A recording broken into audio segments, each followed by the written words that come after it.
I am so excited to tell you about Inclusive Neuroverse, a small business founded by an amazing 7-year-old with autism and ADHD. Their goal? To spread awareness and acceptance of neurodiversity through their unique apparel and accessories, all designed with love by their founder. Most elements are hand-drawn and crafted to celebrate and uplift the neurodiverse community. Show your support by visiting inclusiveneuroverse.com. Don't forget to use code QUIETCONNECTION, all one word, all uppercase, at checkout for a 15% discount. Let's make a difference with every purchase.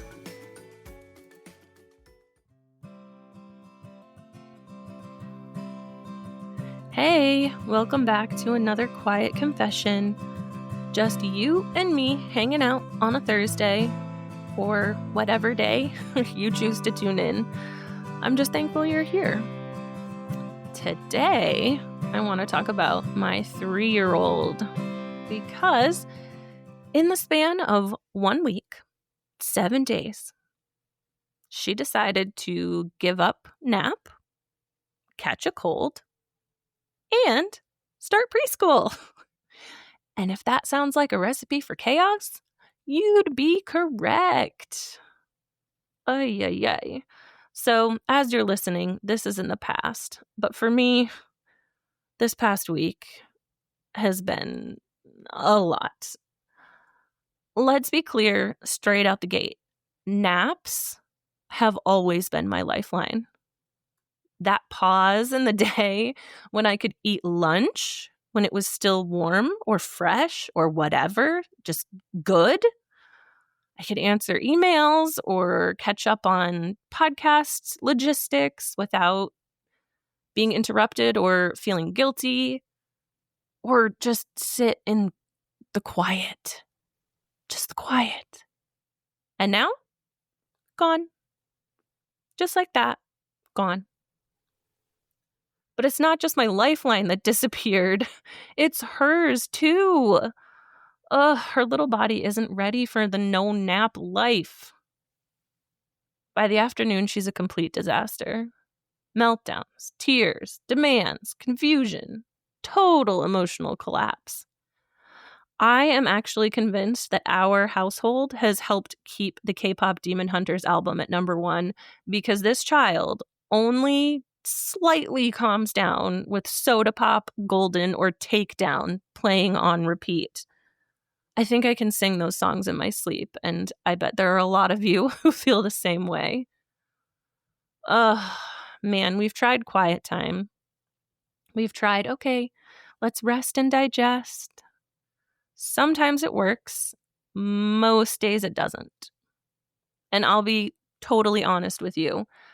I do have a rule that she has to stay in her room for at least an hour so that I can catch my breath, maybe catch up on laundry, and she can just rest without the stimulation of everything else going on. But oof, the ripple effect from this sudden and huge shift is hitting the whole house. On top of that, she caught a cold. And you know how that goes. One sick kid equals one sick household. In this case, my oldest brought it home on her very first day of school. And that bums me out so much. I hate seeing my kids sick, but like the first day of school, are you freaking kidding me? She got off the bus with a sore throat, and we knew where it was headed. Suddenly, everyone's sniffling, sleep is out the window, and the emotional overwhelm that comes with being 3 gets dialed up to 11. Luckily, so far, knock wood, I have been mostly okay, but my husband just got hit with it. It's not just the tissues and the totally uncovered coughing on everything and everyone, despite saying chicken wing 8 million times a day. It's the crankiness, the mommy, my nose can't breathe, meltdowns where nothing soothes her. And I'm running on empty because I'm doing absolutely everything I can think of to try to help her. but it honestly feels like nothing seems to work. To make things extra difficult, she's refusing to take her cold medicine. She squirms, closes her mouth, does pretty much anything she can to get away from either the cup or the spoon or whatever, and it's ultimately spilled all over her. We've resorted to using the Highlands Baby Tiny Cold tablets. She's in that in-between age where she's too young for most of the chewables, but too old for the baby stuff.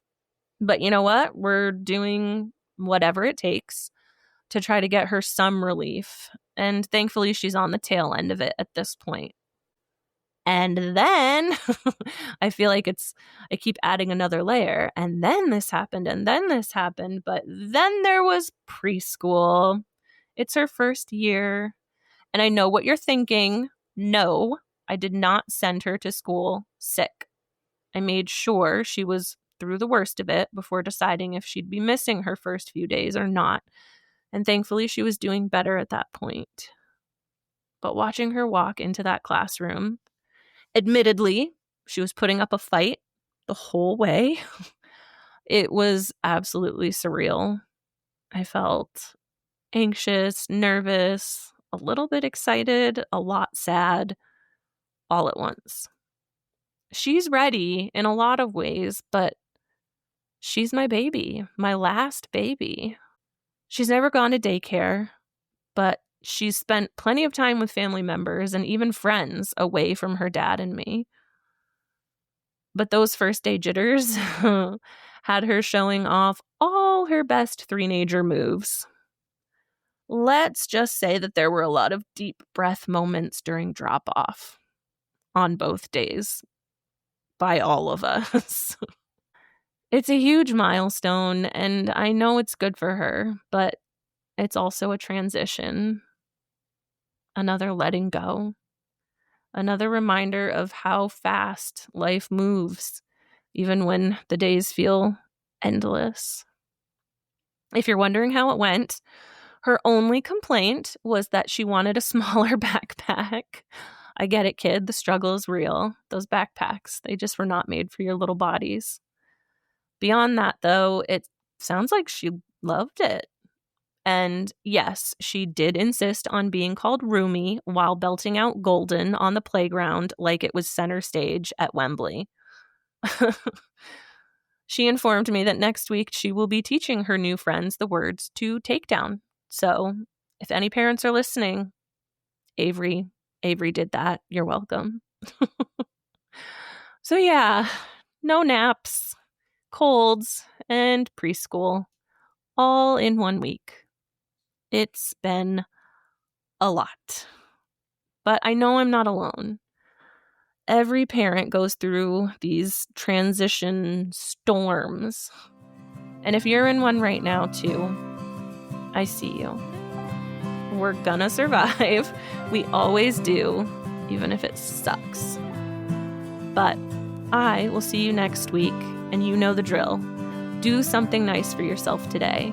Something big, something small, something in between, whatever it is, just make sure you find your glimmer. I'll see you next week.